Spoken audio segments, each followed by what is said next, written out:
Yeh-Shen, a Cinderella Story. During the time of the Qin and Han dynasties, a cave chief named Wu married two wives, and each gave birth to baby girls.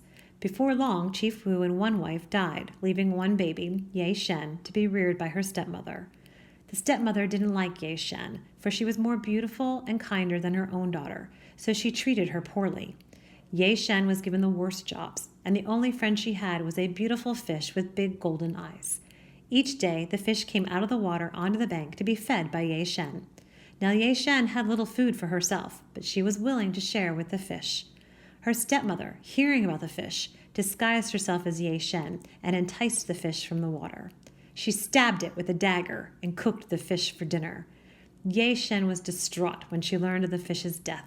As she sat crying, she heard a voice and looked up to see a wise old man wearing the coarsest of clothes and with hair hanging down over his shoulders. He told her that the bones of the fish were filled with a powerful spirit, and that when she was in serious need, she was to kneel before the bones and tell them of her heart's desires. She was warned not to waste their gifts.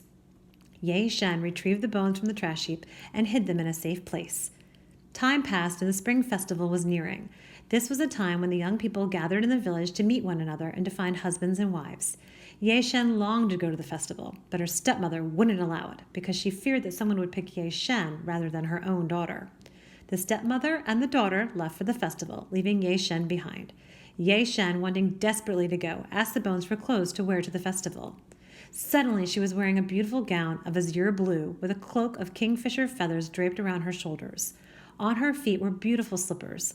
They were woven of golden threads and a pattern of a scaled fish, and the soles were made of solid gold. When she walked, she felt lighter than air. She was warned not to lose the slippers. Yeh-Shen arrived at the festival, and soon all were looking her way. The daughter and stepmother moved closer to her, for they seemed to recognize this beautiful person.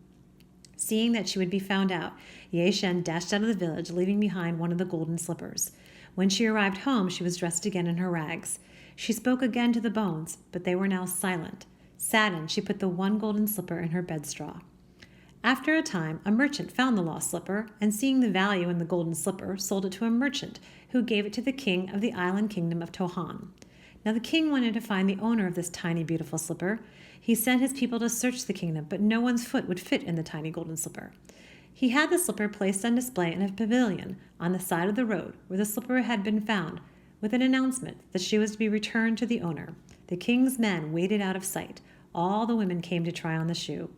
One dark night, Yeh-Shen slipped quietly across the pavilion, took the tiny golden slipper, and turned to leave. But the king's men rushed out and arrested her. She was taken to the king, who was furious, for he couldn't believe that anyone in rags could possibly own a golden slipper.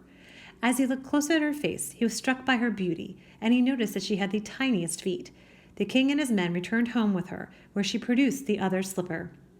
As she slipped on the two slippers, her rags turned into the beautiful gown and cloak that she had worn to the festival. The king realized that she was the one for him. They married and lived happily ever after. However, the stepmother and daughter were never allowed to visit Yeh-Shen.